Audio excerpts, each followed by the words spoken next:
Hello my dear student, आज हम लोग जो है फ्री बॉडी डायग्राम से रिलेटेड कॉन्सेप्ट को समझेंगे कि फ्री बॉडी डायग्राम के सवाल को अपन लोग कैसे सोल्व करते हैं। ठीक है, अगर आप लोग किसी भी तरह की कोई दिक्कत है, कुछ भी है, कोई समस्या है, तो आप लोग हमारे व्हाट्सएप नंबर है इस पर आप कांटेक्ट कर सकते हैं, और जो हम ईमेल मेंशन है इस पर आप लोग अपने सवाल पूछ सकते हैं। कोशिश करूँगा कि आपके सवालों का जवाब इंस्टेंट मिल जाए।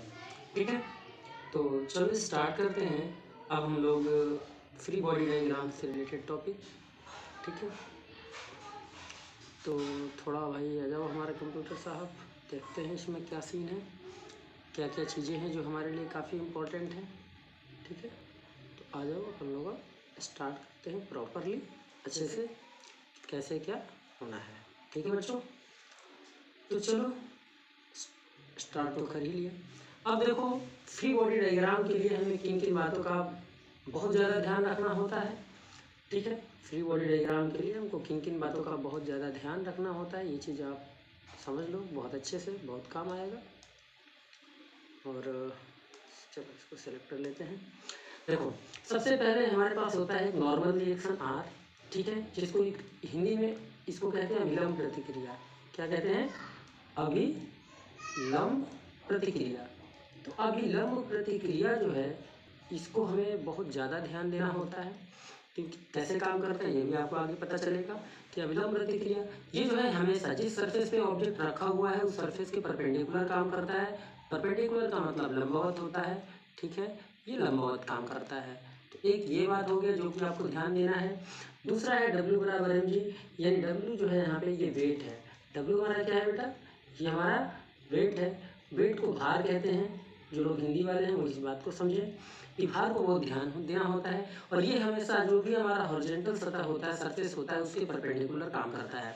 जैसे कि इस चीज़ को ऐसे समझ लेते हैं कि अगर कोई ऑब्जेक्ट है, ये हमारा एक सरफेस है, ठीक है, और ये इस सरफेस पे कोई बॉडी रखा है, तो वेट हमेशा ऐसे काम करेगा, यानी ये इस सरफेस के साथ ये जो हमारा हॉरिजॉन्टल सरफेस आप देख पा रहे हो, ये जो हॉरिजॉन्टल सरफेस आप देख पा रहे हो, इसके ये परपेंडिकुलर काम करेगा। इसके ये कैसे काम करेगा?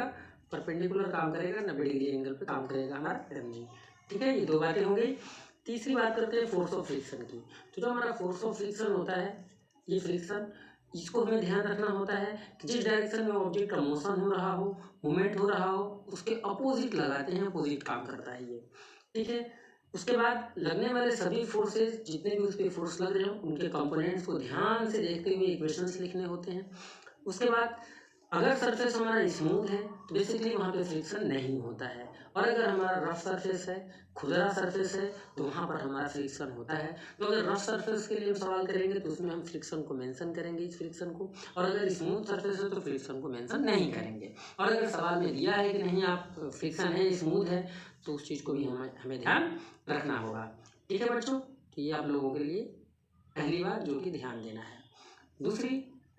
दूसरी तरफ चलते हैं फ्री बॉडी डायग्राम के, कि किस तरीके से हमारे इक्वेशंस बनाए जाते हैं, क्या होता है उसमें, इस चीज़ को हम लोग समझते हैं।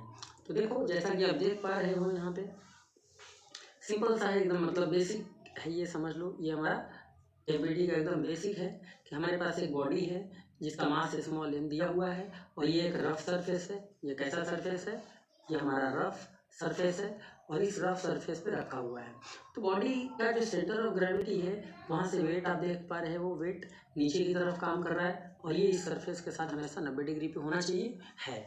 दूसरा, कॉन्टैक्ट फोर्स नॉर्मल रिएक्शन, जिस सरफेस पे ऑब्जेक्ट रखा जाता है उसके परपेंडिकुलर काम करता है, तो यह कॉन्टैक्ट फोर्स है जो कि यहाँ से 90 डिग्री पे अपवर्ड काम कर रहा है। ठीक है, आप देख पा रहे हो ये अपवर्ड काम कर रहा है, और वेट हमारा कैसा काम कर रहा है? ये डाउनवर्ड काम कर रहा है। ये चीज़ आपको ध्यान रखना है इनिशियल स्टेज पे। दूसरा, ऑब्जेक्ट पे फोर्स हमारा लेफ्ट से राइट की तरफ लग रहा है। ठीक है, तो अगर लेफ्ट से राइट की तरफ लग रहा है तो इसके दो कंडीशन है कि बॉडी को हम ये ज्यूम कर लें कि बॉडी हमारी रेस्ट में ही है, ठीक, और एक चीज़ ये हमें ज्यूम कर लें कि बॉडी हमारा मोशन में है, बॉडी हमारा मोशन में है। तो मोशन में अगर आ गया रेस्ट से, इस फोर्स की वजह से, तो एक्सेलरेशन भी होगा, और अगर रेस्ट में ही है, इस फोर्स लग रहा है और ऑब्जेक्ट रेस्ट में है, यानी कि रेस्ट के सिचुएशन में एक्सेलरेशन ऑब्जेक्ट पे 0 होगा। अब बात आती है इक्वेशन लिखेंगे कैसे। तो रेस्ट की अगर हम बात करें तो अपवर्ड डायरेक्शन में देखो, वर्टिकल डायरेक्शन में आप देखो तो दो फोर्स लग रहा है, एक लग रहा है ऊपर आर और नीचे लग रहा है mg। तो इसका मतलब आर और mg के अलोंग ऑब्जेक्ट का मोशन नहीं हो रहा, तो ये दोनों बराबर हैं, यानी एक इक्वेशन आपको मिलेगा R is equal to mg। दूसरी बात करते हैं कि फोर्स हमारा इस डायरेक्शन में लग रहा है और फ्रिक्शन फोर्स इस डायरेक्शन में लग रहा है, स्मॉल ए फ्रिक्शनल फोर्स को रिप्रेजेंट कर रहा है, ठीक है। तो अगर ऑब्जेक्ट रेस्ट में है तो ये भी दोनों हॉरिजॉन्टल डायरेक्शन में लग रहे हैं और एक फोर्स इधर लग रहा है और एक फोर्स इधर लग रहा है, तो ये भी दोनों आपस में बैलेंस स्टेट में होंगे, यानी जो कैपिटल एफ है which is equal to force of friction, ये इक्वेशन दूसरा हो गया। और जो लोग पढ़े हुए हैं फोर्स ऑफ फ्रिक्शन के बारे में जानते हैं कि force of friction is equal to mu R, और आर किसके बराबर है यहाँ mg के, तो फोर्स ऑफ फ्रिक्शन किसके बराबर हो जाएगा म्यू mg, ठीक है। तो ये वैल्यू आ गया तीसरा।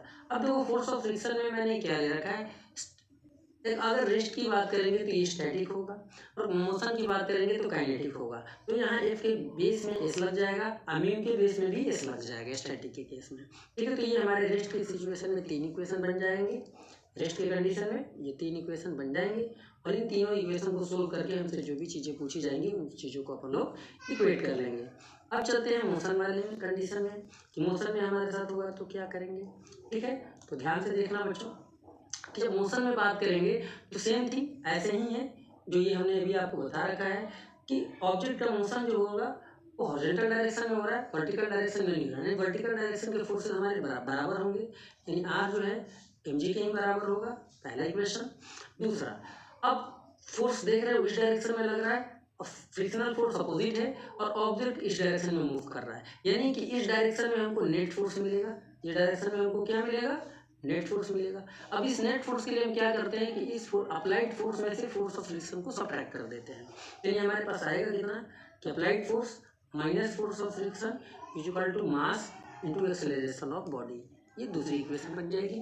तीसरा हमारा फोर्स ऑफ फ्रिक्शन अगेन ये जो तीसरा यहाँ पे लिखा है एज इट इज हमारा आ जाएगा कि force of friction is equal to mu R, और म्यू आर का मतलब mg, तो म्यू आर के जगह म्यू तो हमारा रहेगा ही रहेगा, mg हम लोग लिख लेंगे, mu coefficient of friction m into g. ये हमारे पास तीन इक्वेशन बन गए, इन्हीं तीनों इक्वेशन की हेल्प से हमसे जो चीज़ें पूछी जाती हैं उनको हम लोग सोल्व कर लेंगे। तो ये बेसिक सा हमारा था, बेसिक कॉन्सेप्ट है एकदम सिंपल बॉडी के लिए। अगर ऑब्जेक्ट रेस्ट में है तो कुछ ऐसे इक्वेशन बनते हैं, और अगर ऑब्जेक्ट हमारी मोशन में आ रहा है हॉरिजॉन्टल सरफेस पे सिंगल बॉडी है तो कुछ इस तरीके के इक्वेशन बनेंगे, ठीक है। अब हम बात करते हैं यहाँ पे कि आप देख पा रहे हो दो बॉडीज हैं, दोनों कनेक्टिंग है एक दूसरे से, एक थ्रेड लगा हुआ है यहाँ पे, तो थ्रेड में भी टेंशन होगा क्योंकि जब हम इस M1 वाले बॉडी पे फोर्स लगाएंगे इस डायरेक्शन में खींच रहे हैं इस फोर्स से, तो इस टोटल सिस्टम में यानी टोटल ये और ये दोनों ही खींचे जाएंगे, यानी ऐसे समझ सकते हो कि ये हमारा इंजन है, ऐसे समझ सकते हो कि ये हमारा क्या है इंजन है, और इसको समझ लो कि ये ट्रॉली है, ये क्या हमारा ट्रॉली है, तो ट्रॉली भी आपकी इंजन के साथ खींची जाएगी इस डायरेक्शन में अगर इंजन फोर्स लगा रहा है तो, जो एक्सेलरेशन इंजन में आएगा ट्रॉली में भी सेम एक्सेलरेशन आएगा। अब यहाँ पे समझते हैं कि यहाँ पे क्या चीज़ है कि जब ये फोर्स लगाएंगे तो ये जो रस्सी बंधी हुई है, जो थ्रेड स्ट्रिंग लगा हुआ है, ये थ्रेड क्या करेगा कि एक्शन फोर्स इस पर लगाएगा, जब एक्शन लगाएगा इस डायरेक्शन में खींचने के लिए तो इसका एक रिएक्शन भी मिलेगा अपोजिट डायरेक्शन में, ठीक है। तो अब यहाँ से ये चीज़ अलग हो जाता है, यहाँ से ये चीज़ एग्जैक्टली अलग हो जाता है, यहाँ से ये चीज़ें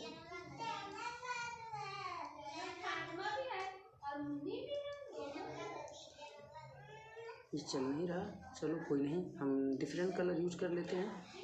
यहाँ से ये चीज़ एकदम जब फ्री बॉडी डायग्राम बनाते हैं तो यहाँ से ये सेपरेट हो जाता है, यानी ये एक अलग बॉडी की तरह बिहेव करेगा, अभी ये अलग बॉडी की तरह बिहेव करेगा, लेकिन ये पूरा एक सिस्टम का हिस्सा है, ये दोनों इंजन एंड ट्रॉली, समझ रहे हो, दोनों का मास अपना अलग अलग है। तो अगर कॉमन एक्सेलरेशन की बात करें कि अगर हमें एक्सेलरेशन निकालना हो यहाँ से तो सिंपली हम कैसे निकालते हैं, ऐसे निकाल लेंगे कि एक्सेलरेशन बराबर क्या होता है फोर्स अपॉन मास, तो यहाँ भी हमारा एक्सेलरेशन बराबर सिंपली ऐसे आ सकता है, लेकिन तब जब हमारे फोर्स ऑफ फ्रिक्शन इंक्लूड ना हो तब हम सिंपली लगा सकते हैं कि अप्लाइड फोर्स, अब पूरे सिस्टम का मास है m1 प्लस m2, तो m1 प्लस m2 आ जाएगा, लेकिन तब जब हम फोर्स ऑफ फ्रिक्शन यानी जो F1 है और F2 है इसको 0 एज्यूम कर लें, ठीक है। ये पहली बात हो गई, ये अलग बात हो गई कि जब हमारा एब्सेंट रहेगा ये दोनों एक्सेलरेशन तब ये आ जाएगा, लेकिन अगर और इसी केस में एक्सेलरेशन एब्सेंट के केस में ही समझ लो कि जब हम फ्रिक्शन एब्सेंट के केस में समझ लो कि जब हमारे पास फ्रिक्शन नहीं है तो और क्या क्या होगा, एक तो हम लोगों का एक्सेलरेशन इस फार्मूले से निकलेगा। अब अगर निकालना हो कि इस टेंशन का, यहाँ पे जो टेंशन लग रहा है थ्रेड स्ट्रिंग में, ये कितना होगा, तो सीधा सिंपली इसको जब हम अलग कर चुके हैं तो आप समझ लो कि क्या होगा कि एक्सेलरेशन तो दोनों में कॉमन रहेगा। तो यहाँ से देखो तो इस वाले सेकेंड वाले बॉडी को केवल ये टेंशन ही तो है जो खींच रहा है। ये जो टेंशन है केवल ये वाला एरो आप देख पा रहे हो और ये टी, तो ये टेंशन ही तो केवल खींच पा रहा है कि जब ये फोर्स इस बॉडी पे लगा तो इसका जो एक्शन है थ्रेड के थ्रू जो लग रहा है, यही तो इसको इसमें एक्सेलरेशन ला रहा है सेकंड वाले बॉडी में। यानी सिंपली यहाँ से जो टेंशन बराबर आ जाएगा वो आ जाएगा कि सेकंड बॉडी का मास इनटू एक्सेलरेशन, और सेकंड बॉडी का मास m2 है और एक्सेलरेशन की वैल्यू ये निकल गया, तो ये यहाँ पे रख दो। इससे हमारा बीच का जो थ्रेड है, जो स्ट्रिंग है या जो भी रस्सी वगैरह है, उसका टेंशन इस फार्मूले से हमारा निकाल आएगा। ठीक है, तो ये दो बात हो गई, एक्सेलरेशन बॉडी पूरे सिस्टम का कैसे निकलेगा और ये बीच का टेंशन कैसे निकलेगा। ठीक है, तो इसी में एक सवाल और भी बनता है कि अगर इस फोर्स के डायरेक्शन को रिवर्स कर दें तो टेंशन कितना आ जाएगा। तो टेंशन बेटा कैसे आ जाएगा, इस चीज़ को भी समझ लो, हम समझा दे रहे हैं। देखो ये नोट कर लो आप लोग, इसको थोड़ा इरेज करना पड़ेगा, मेरे को स्पेस चाहिए लिखने के लिए, तो इस चीज़ को हम मिटा देते हैं। याद रहे कि ये हमारा फ्रिक्शन जब नहीं है, फ्रिक्शन हमारा अब्सेंट है। ठीक है, अब्सेंट यानी कि F1 और F2 दोनों वैल्यू 0 हैं, तो एक्सेलरेशन बॉडी में इतना आएगा, पूरे सिस्टम में इतना आएगा, और ये बीच का जो टेंशन है उस टेंशन की वैल्यू इतनी होगी। अब चलो हम इसका दूसरा कंडीशन बताते हैं कि फोर्स को अगर डायरेक्ट फोर्स की डायरेक्शन जो बॉडी पे फोर्स लग रहा है, अगर इसको अपन लोग रिवर्स कर दें तो क्या हो जाएगा।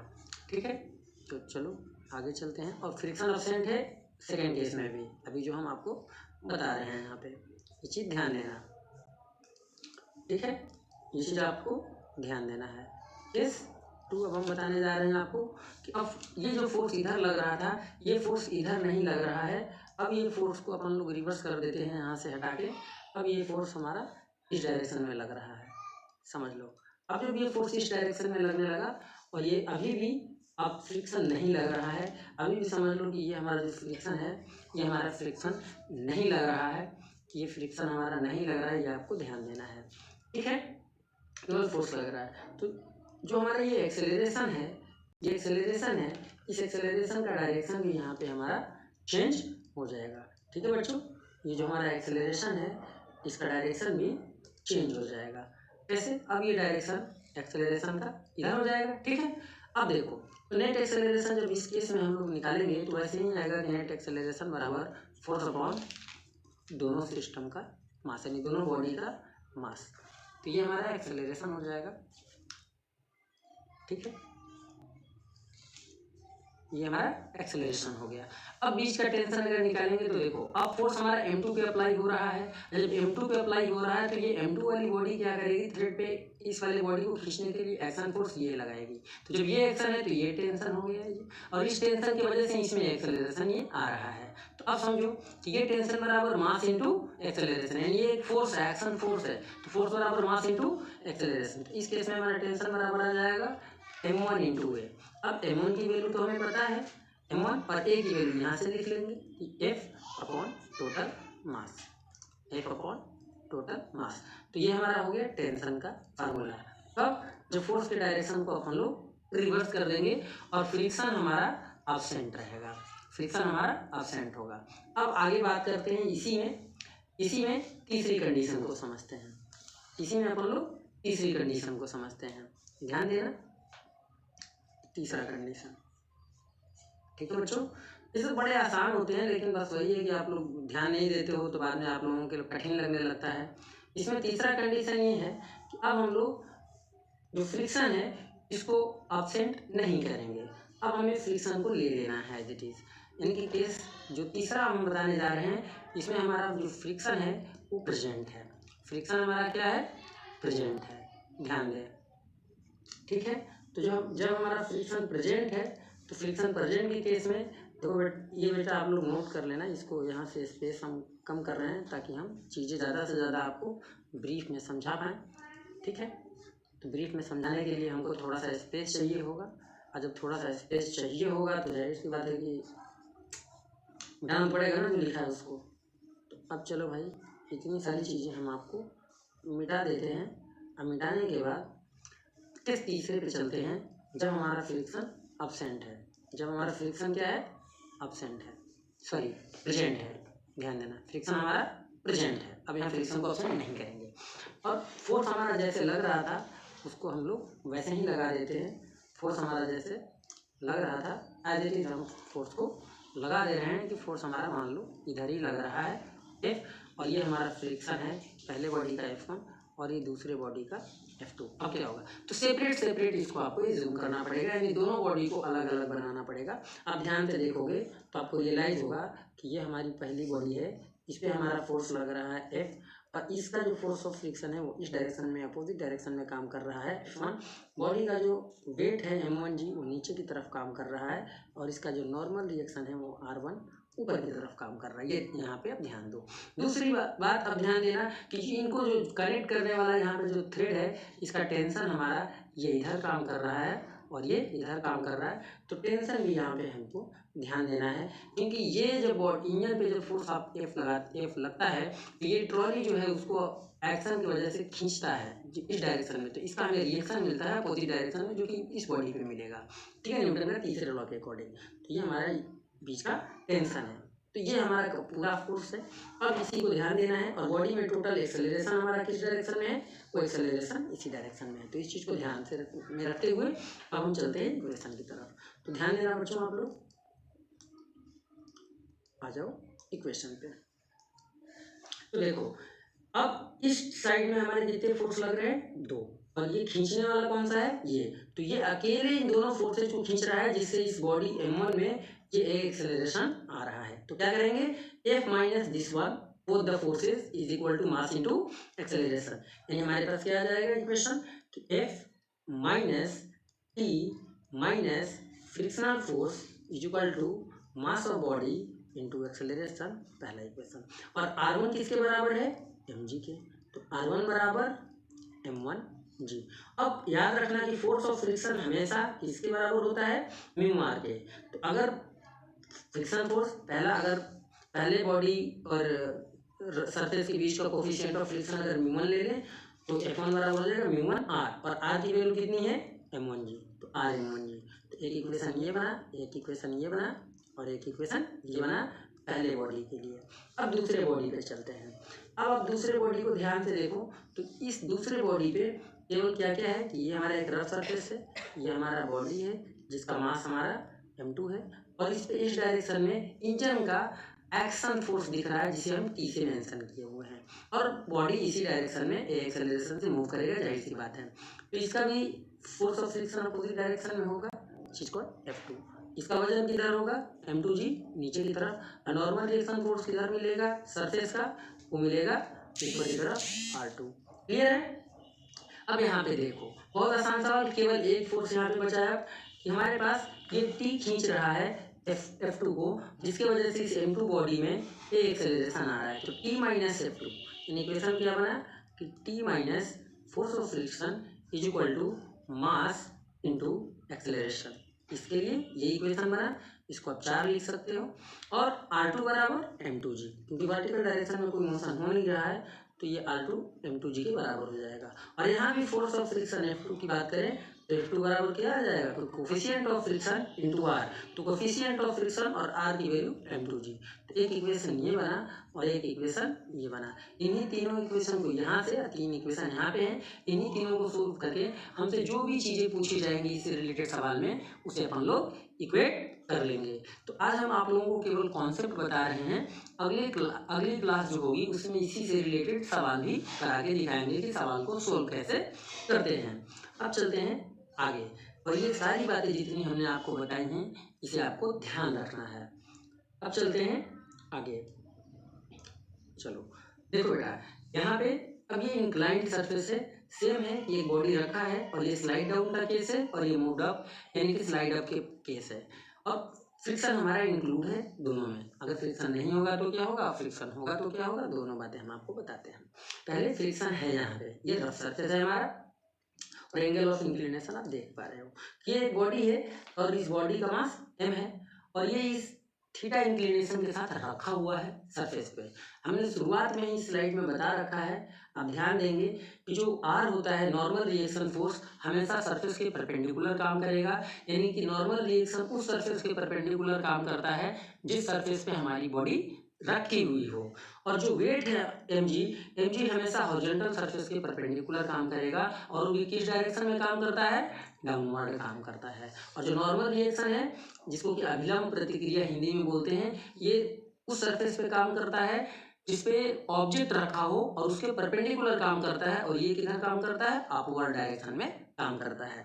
ठीक है, तो ये दो बात आप बहुत ध्यान से देखना है। और तीसरी बात तो आप भूल ही नहीं सकते हो कि फोर्स ऑफ फ्रिक्शन हमेशा क्या होता है, मोशन को अपोज करने वाला फोर्स है। तो ऑब्जेक्ट जिस डायरेक्शन में मूव करेगा उसके अपोजिट डायरेक्शन में ही फ्रिक्शन फोर्स हमारा काम करता है, घर्षण बल हमारा काम करता है। इसको घर्षण बल हिंदी में बोलते हैं। ठीक है, तो ये चीज़ आपको हमेशा ध्यान रखना है यहाँ पे। तो अब यहाँ पे वापस आ जाते हैं। आप देख रहे हो कि ये बॉडी स्लाइड डाउन का केस है, ये बॉडी नीचे जा रहा है, तो बॉडी का मास हमारा m है। अब m को तो यहाँ से नॉर्मल रिएक्शन इस सरफेस, ये जो हमारा सरफेस इंक्लाइंड वाला है, इस सरफेस के परपेंडिकुलर काम कर रहा है। बॉडी का वेट ये है जो कि ये हॉरिजॉन्टल सरफेस है, इसके परपेंडिकुलर नीचे काम कर रहा है। ठीक है, mg। अब अगर ये एंगल ऑफ इंक्लिनेशन थीटा है तो अकॉर्डिंग टू ज्योमेट्री हॉरिजॉन्टल और इस आर वाले कंपोनेंट को नीचे अगर बढ़ाया जाए तो ये एंगल भी उतना ही होता है जितना हमारा ये एंगल ऑफ इंक्लिनेशन होता है। तो थीटा, अब mg के दो कंपोनेंट हो जाएंगे, एक along this one which is called mg cos theta and along this line which is called mg sin theta. जिनको कंपोनेंट के बारे में नहीं पता है वो भी जान लें कि अगर यहाँ पे ये 90 डिग्री है, अगर ये कोई भी चीज़ जैसे फोर्स ही है हमारा और ये एंगल हमारा थीटा है, तो जिधर जिस लाइन से थीटा अटैच होता है उधर हमारा कॉस आ जाता है, तो ये हो जाएगा f cos थीटा और इधर वाला हमारा हो जाएगा हमेशा f sin थीटा। ठीक है, बिकॉज ये बेस लाइन है और ये परपेंडिकुलर होता है इस थीटा के रिगार्डिंग। ठीक है, जिनको ना पता हो सिंपली याद रख लें, जिधर से थीटा अटैच होता है उस साइड पे हमारा कॉस आता है और ये बेस होता है, और जिधर हमारा थीटा अटैच नहीं है वो हमारा परपेंडिकुलर होता है और वो हमारा उसमें साइन का कंपोनेंट आता है। अगर ये एफ की जगह वेलोसिटी होगा तो इस फोर्स की जगह भी हम वेलोसिटी लिख देंगे, इस फोर्स की जगह वेलोसिटी लिख देंगे और sine theta cos theta as it is रहेगा, उसमें कोई भी चेंजेस नहीं आएंगे। अब आगे की बात करते हैं। तो ये तो बात हो गई हमारी सिंपल सी कंपोनेंट की। तो कंपोनेंट के अकॉर्डिंग हम लोग ये चीज़ करते हैं और ये वेक्टर वाले चैप्टर में आप लोगों को पढ़ाया जाता है। ठीक है बच्चों, अब हम बात कर रहे हैं यहाँ पे जहाँ है। अब इसमें देख रहे हैं कि वेट है mg cos थीटा आ गया, mg sin थीटा आ गया और r आ गया। अब यहाँ मान लें कि ऑब्जेक्ट स्लाइड करने की कोशिश कर रहा है लेकिन फिर भी रुका हुआ है, नीचे नहीं जा पा रहा है, यानी कि हम इसमें भी समझते हैं कि अगर ऑब्जेक्ट रेस्ट में है तो क्या होगा, यानी कि बॉडी में रेस्ट में है तो बॉडी का एक्सेलरेशन जीरो हो जाएगा, पहली चीज़। तो जीरो होने के पीछे क्या है कि सारे फोर्स बॉडी पे जितने भी फोर्स लग रहे हैं वो सभी बैलेंस स्टेज में होने चाहिए। यानी देखो आर ऊपर काम कर रहा है और इसके अपोजिट में क्या काम कर रहा है, mg cos थीटा, यानी कि आर किसके बराबर हो जाएगा, यानी कि जो हमारा आर है ये mg cos थीटा के बराबर हो जाएगा, R is equal to mg cos theta. दूसरा क्या हो जाएगा कि mg sin थीटा इस डायरेक्शन में लग रहा है और एक्सेलरेशन जीरो जब हम ले रहे हैं तब, तो एक्सेलरेशन जीरो है तो अगर mg sin थीटा इधर स्लाइड करने की कोशिश करा रहा है बॉडी को तो फोर्स ऑफ फ्रिक्शन इधर काम कर रहा है और ये बॉडी को रोक रहा है। तो यानी कि जो फोर्स ऑफ फ्रिक्शन है बॉडी रुक रही है तो स्टैटिक फ्रिक्शन होगा और यहाँ पे आ जाएगा स्टैटिक फ्रिक्शन बराबर mg sin थीटा, या ध्यान रखेंगे। तो ये हमारा केवल दो इक्वेशन इस तरीके से बनेगा। ठीक है, अब अगर इसी में हम ये ले लें कि एक्सेलरेशन जीरो नहीं है, यानी हम क्या एज्यूम कर लें कि acceleration is not equal to zero, तो इस इक्वेशन में चेंजेस आ जाएंगे। पहला इक्वेशन तो एज इट इज रहेगा क्योंकि बॉडी का मोशन इस सरफेस के इंक्लाइंड सरफेस के लॉन्ग हो रहा है, यानी ये जो सरफेस है ये वाला इसके लॉन्ग हो रहा है, इसके इस लाइन के लॉन्ग नहीं हो रहा, तो ये इक्वेशन तो हमारा एज इट इज रहेगा, इसमें कोई चेंजेस नहीं होंगे। लेकिन जो सेकेंड इक्वेशन है इसमें हमारा चेंज आ जाएगा। ये सेकेंड इक्वेशन अब हमारा कैसा हो जाएगा, इस चीज़ को आप ध्यान दीजिए। सेकेंड इक्वेशन बेटा हमारा ये हो जाएगा कि अगर बॉडी स्लाइड डाउन कर रही है और उसमें एक्सेलरेशन a आ रहा है जो कि यहाँ पे आप देख पा रहे हो मेंशन है, तो इसका मतलब कि mg sin theta is greater than the force of friction, यानी कि ये mg sin थीटा इसको खींच पा रहा है, तो mg sin theta minus f is equal to mass of body into acceleration. Simply वही फार्मूला हम लोग यूज करते हैं जो होता है कि एफ नेट बराबर मास इंटू एक्सेलरेशन। तो हमें नेट फोर्स निकालना होता है यहाँ पे कि कितना नेट फोर्स लग रहा है। तो नेट फोर्स हम देखेंगे कि भैया इस डायरेक्शन में mg sin थीटा है, बॉडी स्लाइड डाउन कर रही है जैसा कि कंडीशन लिखा हुआ है और फोर्स ऑफ फ्रिक्शन अपोजिट में काम करेगा तो mg sin थीटा इससे ज़्यादा होगा। तो यहाँ पे आ जाएगा हमारा value mg sin theta minus f बराबर मास ऑफ बॉडी इनटू एक्सेलरेशन, दूसरा इक्वेशन। अब फोर्स ऑफ फ्रिक्शन जब आ गया, एक्सेलरेशन है और ये काइनेटिक फ्रिक्शन होगा, ठीक है, ये हमारा क्या हो जाएगा, काइनेटिक फ्रिक्शन। अब फोर्स ऑफ फ्रिक्शन किसके बराबर होता है, म्यू आर के बराबर, तो म्यू के यानी coefficient of kinetic friction into R, ये हमारा हो गया तीसरा इक्वेशन। इन्हीं तीनों इक्वेशन को सोल्व करेंगे, हमसे जो भी पूछा जाएगा वो अपन लोग निकाल लेंगे। ध्यान रहे कि ये जो कंडीशन है किसके लिए है, जब हमारा बॉडी रेस्ट में नहीं है, बॉडी में का acceleration is not equal to 0, यानी अब हमारी जो बॉडी है वो किस स्टेज में है, मोशन में है। अब हमारी बॉडी किस स्टेज में है, मोशन में है, तो ये हमारा जब मोशन में बॉडी होगा तो उसके लिए है, ठीक है, ये हमारा हो गया। अब इसी तरीके से मूव्ड अप है, मूव्ड अप के लिए यानी बॉडी जो है हमारी वो अपवर्ड डायरेक्शन में यानी along the incline plane up ऊपर की तरफ जा रही है, और ऊपर की तरफ अगर जा रही है तो ऑब्वियस सी बात है कि बिना फोर्स के तो जाएगी नहीं, क्योंकि बॉडी की कंपोनेंट इस डायरेक्शन में, वेट का जो एक कंपोनेंट साइन वाला होता है वो नीचे की तरफ काम करता है, तो और जब बॉडी ऊपर ले जाओगे तो फोर्स ऑफ फ्रिक्शन भी नीचे की तरफ काम करेगा। तो ये आपके लिए होमवर्क है कि ये चीज़, इसकी इक्वेशन आपको बनानी है, ये आप लोगों के लिए क्या है, ये आप लोगों के लिए होमवर्क है, ठीक है बच्चों, ये आप लोगों के लिए होमवर्क है, ये चीज़ आपको खुद से करना है, इसका इक्वेशन आपको खुद से करना है, आप खुद से करके हमको दिखाना है। तो आज हम आप लोगों को एक हॉरिजॉन्टल का केस बताए और इंक्लाइन का केस बताए, इतना ही आज की वीडियो में हम लोग सीखेंगे। बाकी अभी बहुत सारे कंडीशन होते हैं, जैसे कि आप इस तरीके का कंडीशन भी होता है, ये हम आपको नेक्स्ट वीडियो में बताएंगे। इस तरीके का भी हमारे कुछ केसेज होते हैं, ये भी हम आपको नेक्स्ट वीडियो में बताएंगे, ठीक है, ये सब। और इसके अलावा और भी बहुत तरह के केसेस होते हैं जो हम आपको बताएंगे, लेकिन वीडियो ज़्यादा लंबा हो जाएगा, बच्चे देख नहीं पाएंगे। तो आज जो 2-3 कंडीशन में आप लोग सीखो, आपको हमने क्या क्या सिखा दिया कि सिंगल बॉडी है तो कैसे काम करेगा, कनेक्टिंग बॉडीज है तो कैसे काम करेगा, चाहे 2 कनेक्ट कर दो, 2 बॉडी कनेक्ट कर दो, 3 बॉडी कनेक्ट कर दो, 4 बॉडी कनेक्ट कर दो, 5 बॉडी कनेक्ट कर दो, कोई फर्क नहीं पड़ता है, सब एक जैसा ही होता है, ठीक है। इस चीज़ को भी आप चाहो तो आराम से समझ सकते हो ऐसे, ठीक है। चीज़ों को मैं हटा दे रहा हूँ, एक बार डिलीट कर देता हूँ, ज़्यादा से ज़्यादा एक साथ, ताकि जो है हम आपको समझा पाएँ आसानी से।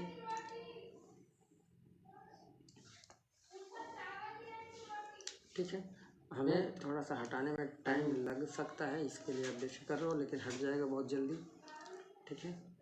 और दिखाता हूँ आपको कि और कितनी चीज़ें हैं जो बड़ी आसानी से हो जाती हैं।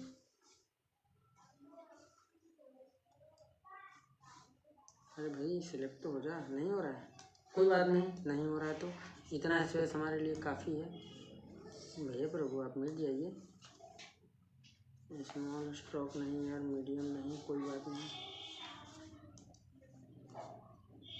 कभी कभी दिक्कत करता है, कंप्यूटर है, इलेक्ट्रॉनिक आइटम्स हैं, कभी कभी चीज़ें दिक्कत करने लग जाते हैं, और जो करने लग जाते हैं तो लग जाते हैं, उसमें क्या ही कर सकते हैं। देखो ये भाई साहब ऐसे जम गए हैं, ये कह रहे हैं हम हटेंगे ही नहीं, ना हटो प्रभु, हम आपको नहीं हटा रहे हैं, अब आप हमसे दुश्मनी कर रहे हैं, कर लीजिए, हम आपको हटाएंगे ही नहीं। चलो हम आपको दिखा देते हैं कि मान लिया जाए, अरे प्रभु ये क्या हो गया हो, आपके साथ कौन सी समस्या आ गई, आप तो लिखो कम से कम। हाँ ये लिख भी नहीं रहे हैं, काहे हो, शर्मा गए हो का भैया, कुछ दिक्कत आ गया बच्चों लग रहा है, क्या दिक्कत आ गया हम नहीं समझ पा रहे हैं कि दिक्कत क्या आ गया है, लेकिन कुछ दिक्कत आ गया है जिसकी वजह से हमारा सिस्टम अभी जो है प्रॉपरली काम नहीं कर रहा, ये लिख नहीं रहा है कुछ। अब क्यों नहीं लिख रहा है ये तो यही बताएगा हमको कि क्यों नहीं लिख रहा है, भैया क्या दिक्कत हो गई है, लिख दो मेरे लाल। चलो बच्चों ये सिस्टम में थोड़ी सी इशू आ गई है, पता नहीं क्या दिक्कत हो गया कि ये लिख नहीं पा रहा अभी, तो इस चीज़ को अपन लोग देखते हैं कि क्यों नहीं लिख पा रहा है। और बाकी जितना आज हमने आप लोगों को बताया है उतने आप लोग फोकस करना, 2-3 बॉडी वाला भी कल नेक्स्ट वीडियो में अपलोड कर दूंगा, और इसके सवाल भी आप लोगों को करा दिया जाएगा, ठीक है बच्चों। तो आज के लिए चलो इतना ही रखते हैं, अब जब नहीं काम कर रहा है तो उसके लिए हम क्या ही कर सकते हैं, रोगा तो सकते नहीं हैं, है ना, और ये टेक्निकल चीज़ें हैं, कभी कभी ऐसा हो जाता है। तो चलो फिर मिलेंगे नेक्स्ट वीडियो में नेक्स्ट क्वेश्चन के कॉन्सेप्ट के साथ, ठीक है, थैंक यू।